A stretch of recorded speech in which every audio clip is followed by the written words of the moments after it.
Bonjour et bienvenue pour cette nouvelle vidéo qui va traiter du mois de novembre 2025 et plus précisément en fait du mois du cochon de feu Yin. Alors ce mois il démarre le 7 novembre, il va se poursuivre jusqu'au 6 décembre prochain.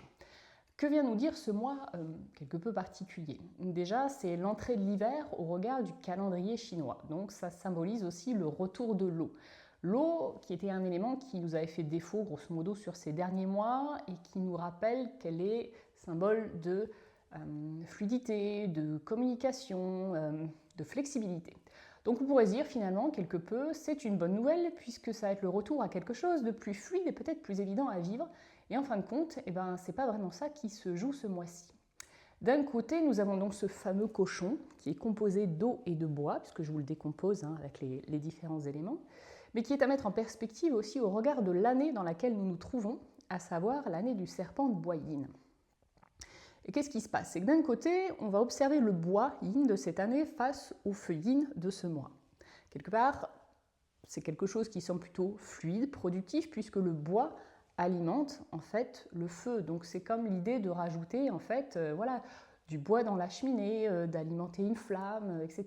Donc de dire que le renouveau exigé par cette année vient alimenter notre feu personnel, notre lumière, notre lucidité, notre joie. Donc, en apparence, les choses semblent bien se passer. Et pour autant, il y a quelque chose qui est plus subtil et qui se joue à l'intérieur, et ça traite précisément de la confrontation entre ce serpent et ce cochon. Le cochon, lui, c'est comme je vous le disais tout à l'heure, c'est majoritairement de l'eau et qui va rencontrer le feu du serpent. Donc il y a une forme de contradiction entre les deux, une incapacité à communiquer, à bien s'entendre, on pourrait dire. Donc il y a une forme de tension ou de conflit qui peut être présent, mais un conflit qui ne va pas nécessairement être ouvert et visible de tous. C'est quelque chose qui est plus de l'ordre de l'intérieur, de dire ça nous renvoie à notre propre conflit intérieur quelque part, ou à des conflits qui peuvent être larvés. Dire si on regarde aussi sur le plan collectif quelque part, la colère gronde, il y a des choses, il y a des tensions qui commencent à s'accentuer aussi. Donc ça peut nous parler en fait de ces deux volets-là. Donc, d'une certaine manière, on est face à un mois qui va nous parler d'agitation, mais effectivement plus d'agitation intérieure, puisque les éléments qui ne sont pas visibles d'une certaine manière sont tous de nature yang. Donc ça augure aussi quand même beaucoup d'action. Ce n'est pas quelque chose qui va se passer de manière, on va dire, posée. Ça va devenir quelque chose de très remuant. Donc l'eau du cochon, en fait, aussi, on pourrait la comparer à l'océan, tout simplement.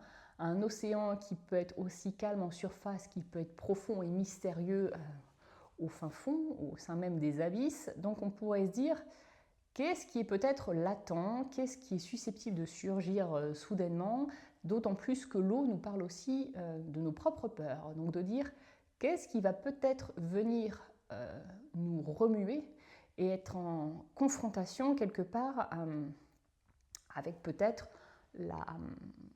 notre flamme intérieure. Quels sont peut-être les résidus qui nous restent à traiter, à regarder d'une certaine manière. En même temps, ce n'est pas surprenant puisque cette année du serpent nous invite à une forme d'alignement radical. Donc c'est comme s'il était question de devoir continuer à peaufiner les réglages de ce que nous serons amenés de ce que nous sommes amenés en fait à mettre au jour et à mettre au point cette année. D'autant plus que le feu yin du cochon, c'est comme l'image aussi d'un phare au milieu de l'océan. C'est la lumière qui repose sur l'eau, donc symboliquement, c'est le phare aussi au niveau de l'océan. Donc quelque part, ce conflit intérieur est peut-être une nécessité quelque part pour répondre à cette demande d'hyper-alignement, mais nous sommes toujours guidés par ce cap, par cette lumière qui est quelque part un peu la trajectoire vers laquelle on se rend, ce truc qui nous appelle peut-être depuis un moment. Donc j'ai envie de dire, il n'y a pas d'inquiétude à avoir dans le sens où tout le monde va passer par là déjà d'une part, et où c'est une forme de reset qui est nécessaire, puisque le cochon, oui, cette eau et ce bois, l'eau nous évoque plutôt la fin, la mort, tandis que le bois évoque plutôt le démarrage, le renouveau. Donc il y a comme cette idée de passer de l'un à l'autre et de caractériser une forme de reset ou de shift qui va être nécessaire pour vous permettre en fait de tracer vers ce chemin ou vers cette voie qui vous appelle. Donc, Prenez avec sagesse, j'ai envie de dire, potentiellement les questions qui s'invitent à vous-même et ayez le recul de vous dire finalement où est-ce que je suis encore en tension.